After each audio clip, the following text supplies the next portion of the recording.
Join me in a short prayer. Oh, gracious God, our heavenly creator, we come to you today with hearts and minds of worship. I ask that the words that you give me provide strength and guidance for someone here today, if not everyone. Thank you, Lord, for the opportunity. In your name I pray. Amen. Amen. So the word today comes from the book of Genesis, chapter 25, verses 29 to 34. And it talks about a bowl of soup. I know someone probably said this morning when they heard that topic, what is up with this bowl of soup?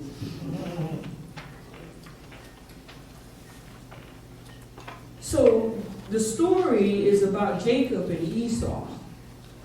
And Jacob and Esau were twins.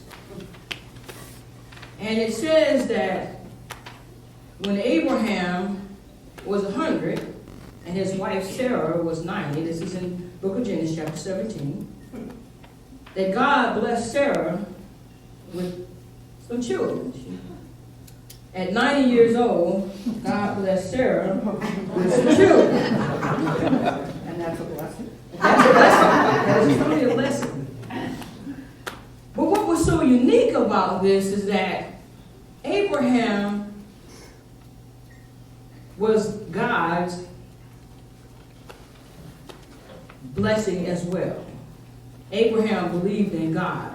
But what was so unique about the pregnancy with Jacob and Esau is that they fought the whole time they were in Sarah's womb. Can you imagine that? A 90-year-old woman, and she's got this set of twins inside of her, and they're fighting over this birthright. Even in the womb, they were fighting over the birthright.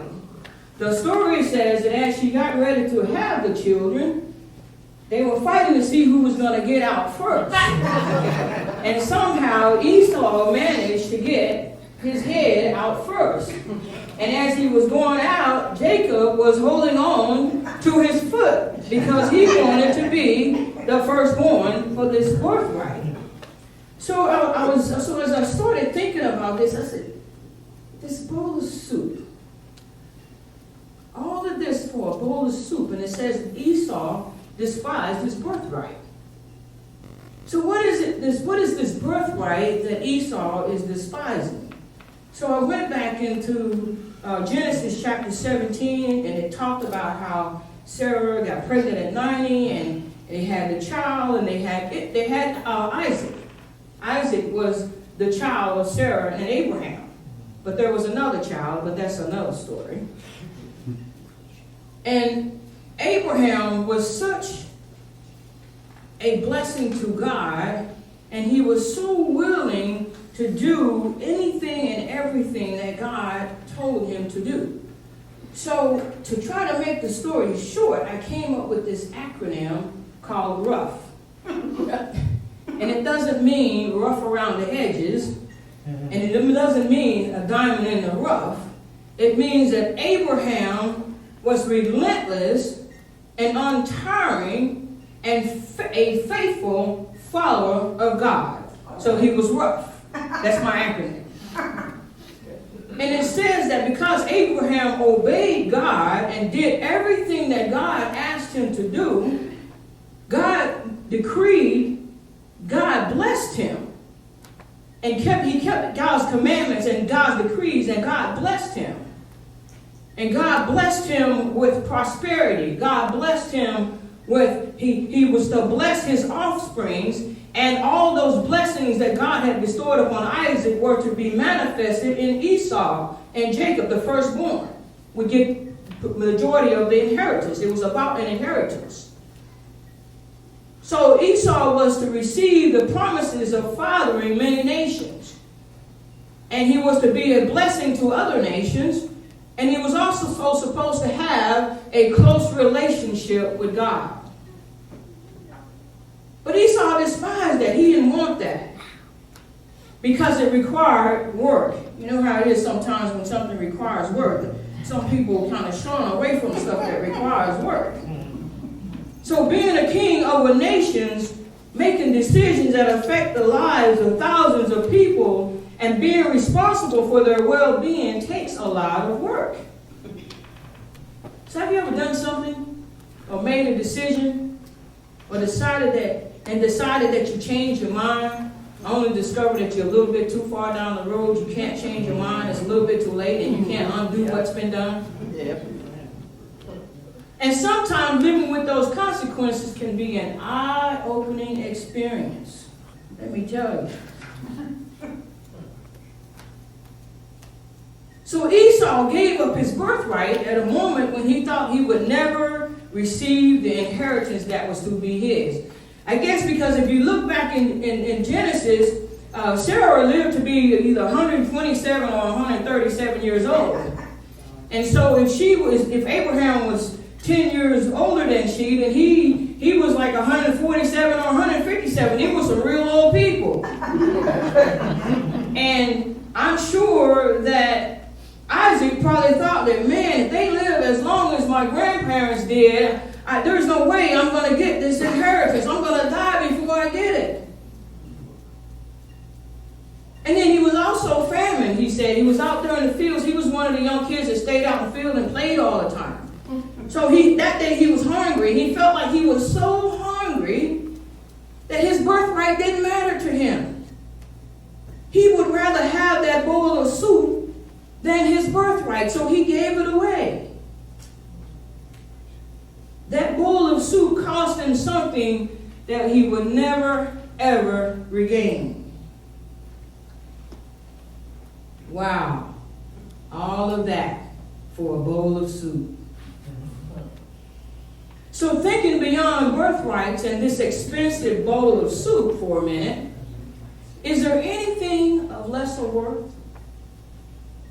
In other words, what is your bowl of soup? What does the bowl of soup represent? The bowl of soup represents things in our lives that we have allowed to separate us or distance us from the will of God. Things we have decided have much more importance than the will of God. So let me ask you a few questions, and I want you to think about it. You don't have to answer, but just think about it. What decisions have you made in your life that caused you to be impatient and to not follow the will of God? What decisions are you making now or about to make that will cause you not to follow the will of God, your intended purpose, or your destiny? What is your stomach growling today? Chocolate. Is it a materialistic possession or a selfish gain? What are you tempted to hand over for the pleasure of the moment, for the temporary satisfying of your hunger, for the desperate rush to ease an ache in your stomach or your heart or your soul? What are the things in your life that are more important than God? I would venture to say that most of the time when a pastor asks us what are the things that are more important to us in our life than God, most of us will say, oh, nothing's more important than God. Isn't that right? Isn't that right? Is that what we say? Well, guess what? You get a gold star for that. But the real answer is what's the real answer in your life? What are the things, people, ideas, or beliefs that you place first above God? What are the things that you will listen to without a second thought? Is it your comfort? Is it your convenience? Those may sound like easy answers, the answers to questions here. Easy to answer questions, but of course not. Not really. Did you stop to help a homeless person with the sign saying, I need food on your way to church today? Or was it too inconvenient? Or did you have some excuse for not stopping? Did you say, well, they aren't really all that bad off? Or did you say they're just trying to get a free handout? Or depending on what area you're in, when they are standing out there, you might say, they might try to mug me. Or you might have said, I don't have time. Besides, there are agencies and people out there that can help people like that. And you might have even said, I'm not trained to do what they need.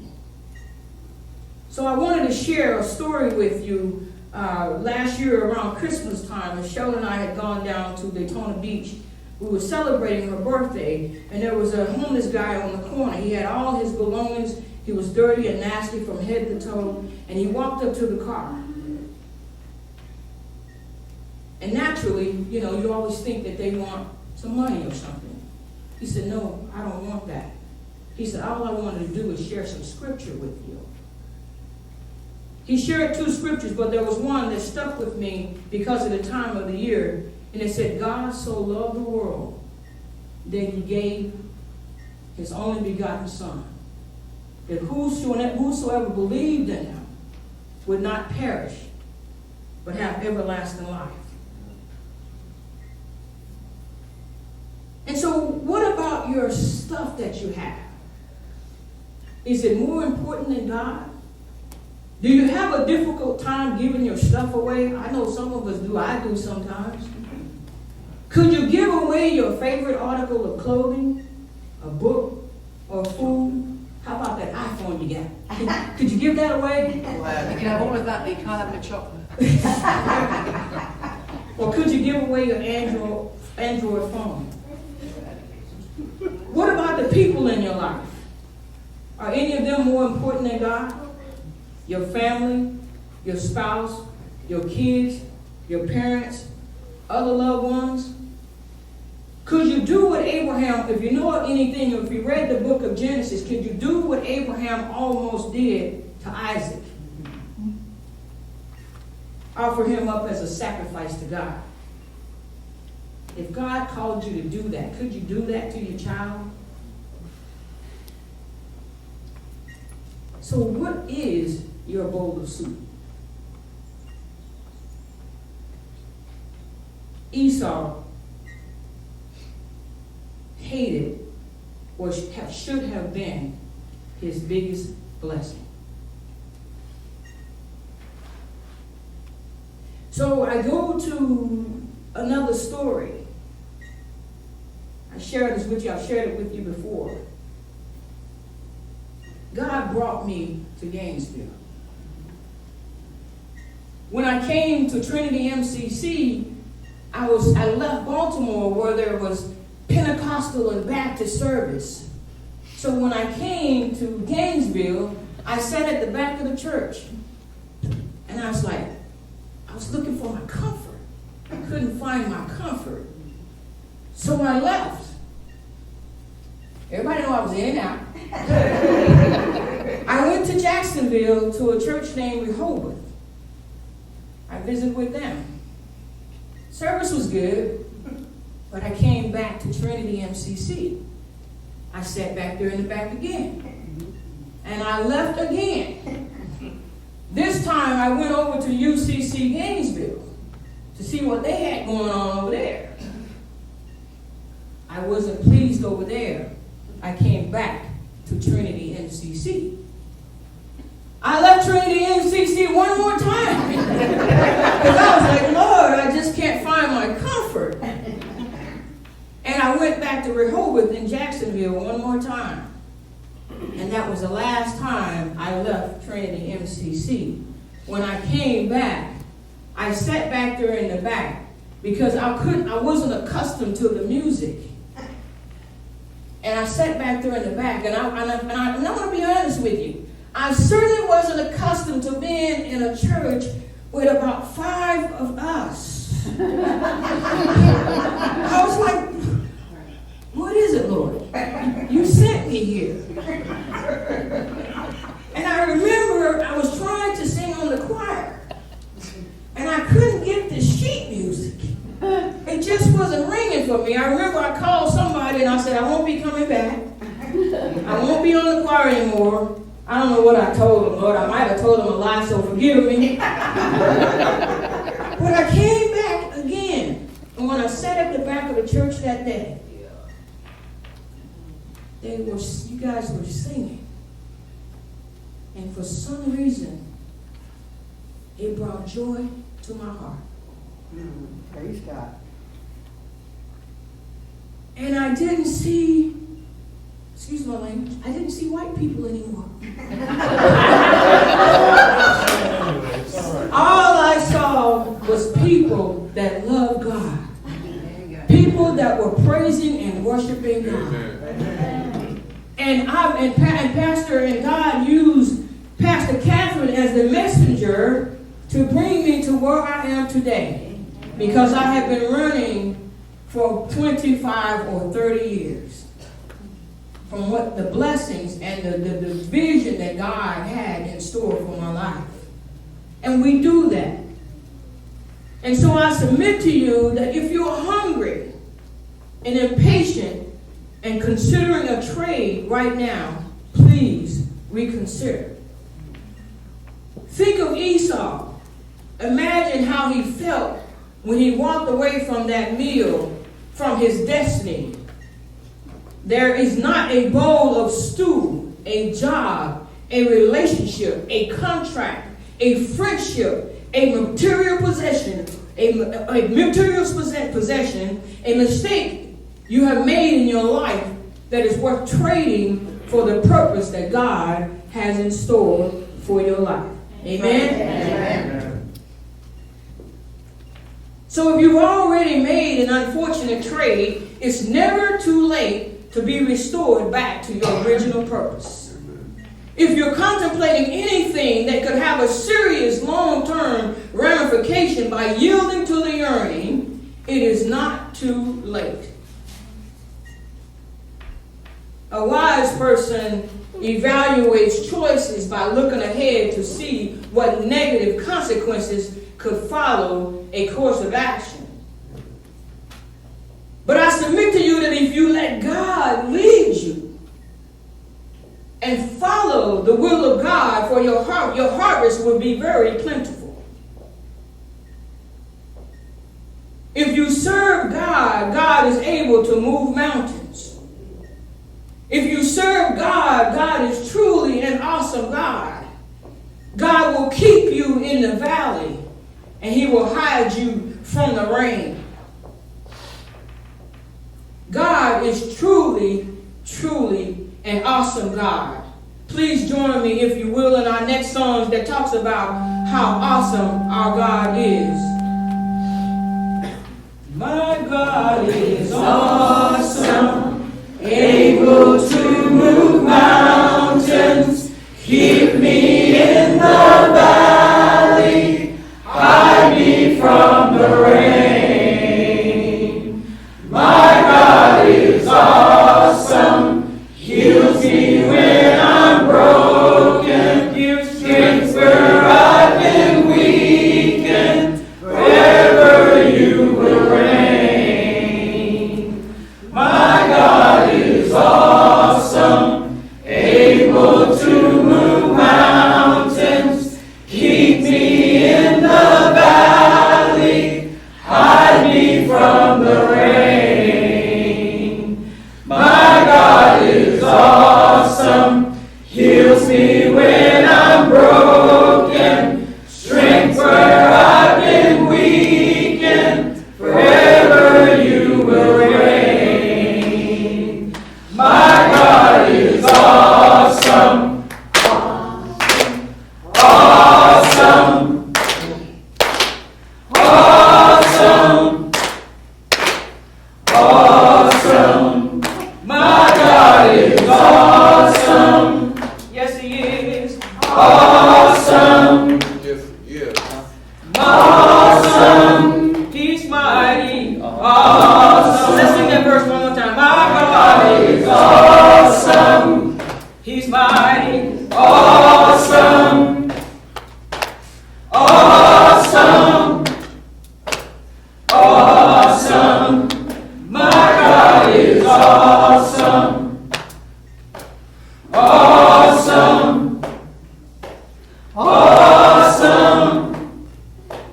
Awesome. The word of God for the people, God. God. Thanks be to God. Amen. Sandra, don't go away. Come back here. I didn't tell her about this bit. Come in. So, this week, Sandra starts her journey with the readiness to enter vocational ministry. So, he's going into like clergy training. Yes. So, and that means that this week she's going to be exhausted because it's 12-hour days and then you have reading to do before the next day starts. But I know that God has placed a call on her heart, and so she will sail through this even if she can't stay awake. And I would like us to pray with her as she starts this journey. Will you please raise your hand towards Sandra as you can? God, you call Sandra into ministry, and I know that you will give her the strength. But we send with her blessings as she starts this journey that will be as long as you want it to be, for her to learn what she needs to learn to be a pastor in your name. May your Spirit guide each day this week. May your Spirit strengthen her when she is too tired to think. May her mind and her heart be open to all that you have for her. The support that she will receive this week, may she take it. May she embrace it. So bless her as she embarks on this journey to worship and to serve and to be in your presence as she learns to be a pastor in your name. Amen. Amen.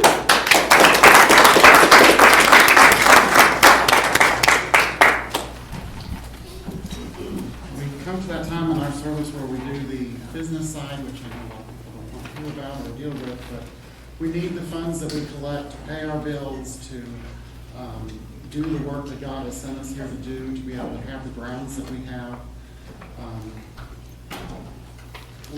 The ways that you can give is by giving in the offertory plate. Some of it, if you're going to automatically give, we have the square that you can use. So there's a number of ways you can do that.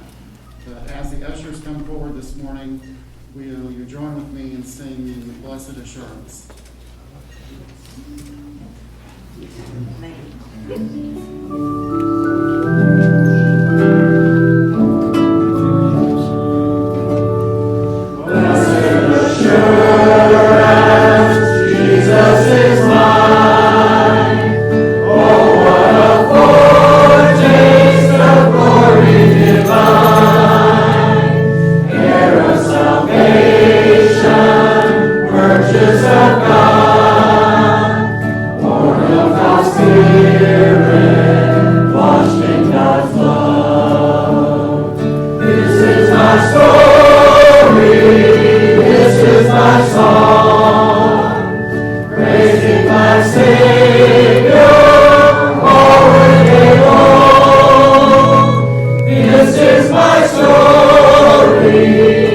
This is my song.